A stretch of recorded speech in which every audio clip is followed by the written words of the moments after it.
buenas tardes, Pepe. Luis Carlos, gracias. Vamos a entrarle, primero, antes de entrarle a tus escenarios electorales legislativos presentados por Integralia, este gabinete de análisis político legislativo que tú encabezas, me gustaría tu opinión sobre la encuesta de GEA-ISA, comentada hace unos momentos con quien la hizo y desde luego también con el líder nacional del PAN. Pues mira, Pepe, es una encuesta más.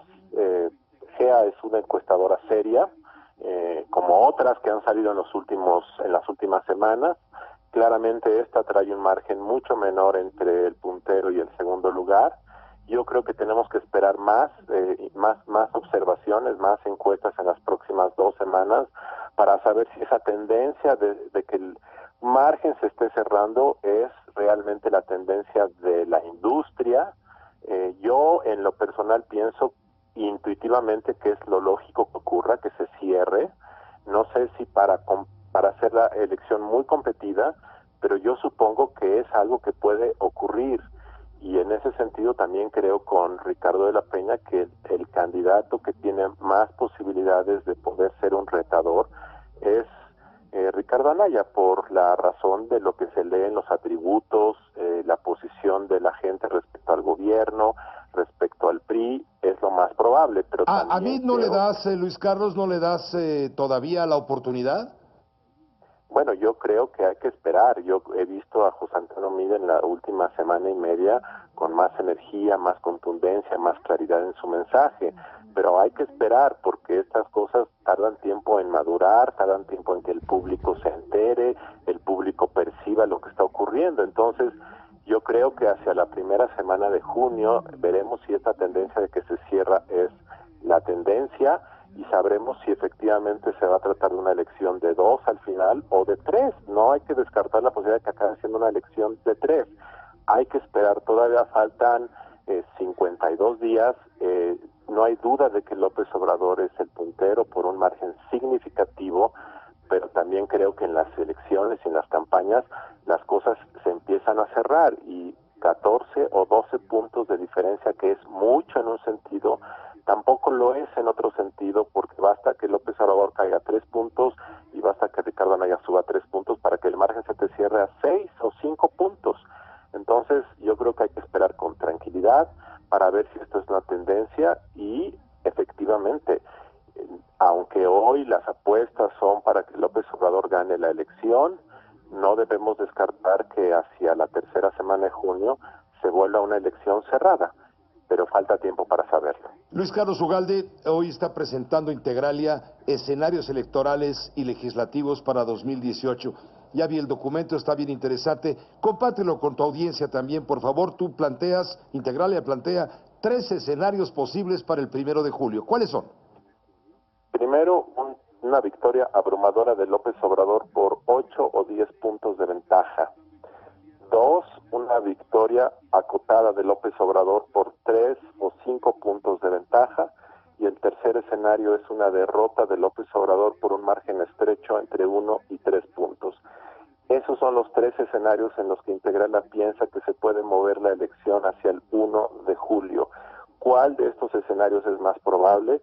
Pues eso dependerá de cómo se mueven las campañas.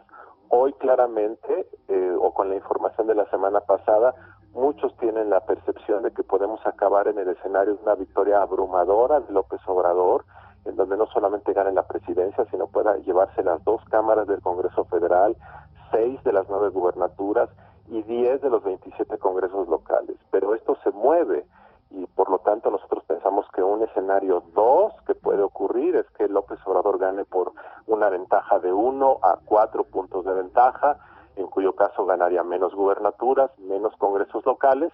Y el tercer escenario, que hoy no se ve probable, pero que podría serlo dentro de algún tiempo, es que acabe ganándole a alguien, y ese alguien hoy al menos lo más probable sería que fuera Ricardo Anaya. Nosotros no vemos el escenario de que López Obrador pudiera perder por 7 o 10 puntos. Vemos que si perdiese, podría ser solamente por un margen estrecho, dado la estructura de la votación, la intención del voto, la solidez del candidato, su voto duro, etcétera, etcétera. Ahora, tú estás dando en el primer escenario, con la victoria abrumadora de López Obrador, que Morena tendría una mayoría en la Cámara de Diputados y sería primera minoría en el Senado. En el segundo escenario, con una victoria ajustada de López Obrador, le estarías dando a Morena la primera minoría y en diputados y la segunda minoría en el Senado. Y en la tercera escenario, con una victoria estrecha de López Obrador, le darías segunda minoría a Morena y segunda minoría en el Senado. Pero hay datos bien interesantes. Por ejemplo, en el escenario 1, una amplia victoria, un amplio margen de López Obrador sería, en términos de gobernabilidad, una amplia legitimidad política, ¿lo ves así? En cambio, si fuera muy estrecho el margen, ¿sería un gobierno débil? No, yo creo que si López Obrador gana, por amplia o una ventaja estrecha, va a ser un gobierno con legitimidad. Claro, si gana por una mayoría abrumadora, será un gobierno con enorme legitimidad para el cambio, y si gana por una estrecha ventaja, será un gobierno legítimo, porque finalmente la demanda de cambio es la demanda más relevante de esta elección, y López Obrador es la tercera contienda en la que participa, y hay una narrativa allá afuera, en las calles y en muchas regiones del país, de que le toca, de que históricamente es la justicia la que debe hacer que López Obrador gane. Aquí nosotros lo que estamos planteando son las implicaciones. Un gobierno que gane con una amplia mayoría, con control del Congreso, significaría un presidente sin contrapesos. Y un presidente sin contrapesos tendría el poder para enmendar incluso la Constitución, tendría además un sistema de partidos diferente. Creo que este es el tema más importante, Pepe. En los últimos 30 años hemos estado viviendo un sistema tripartidista, PRI, PAN y PRD. En este escenario transitaríamos a un escenario en donde el PRI hay una implosión, el PRI se te derrumba.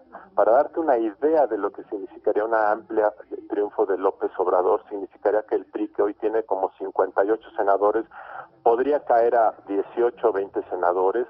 En la Cámara de Diputados, donde el PRI tiene más de 200, aproximadamente 200 diputados, se te podría ir a 75 o 80 diputados, de tal forma que en un sentido el PRI deja de ser un partido eje, el PRI se convierte en un partido secundario, y los dos partidos fundamentales del sistema político mexicano serían Morena y el PAN. Es un sistema bipartidista, es otra historia, es otra narrativa, es otro bosque totalmente diferente. Y sería el colapso del PRD, desde luego.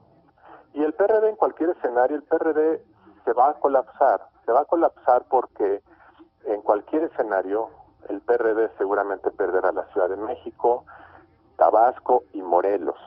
Y solamente le quedará una gubernatura en su posesión, que es la gubernatura de Michoacán, cuyo gobernador, por cierto, manifestó su apoyo a José Antonio Meade hace 2 semanas.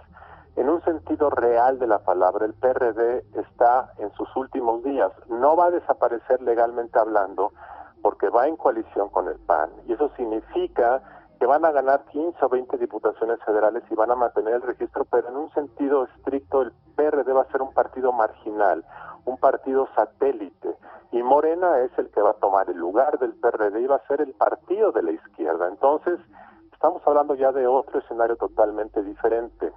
Solamente si López Obrador perdiera la elección, y podríamos pensar que vamos a mantener un sistema de 3 partidos, en donde PAN y PRI serán siendo partidos importantes, y ahora en lugar del PRD será Morena. Entonces, en estos escenarios lo que nosotros estamos ya empezando a pensar es cuál es el sistema político donde nos vamos a amanecer el 2 de julio. Es otro bosque, significa otra relación entre el Congreso y el Ejecutivo.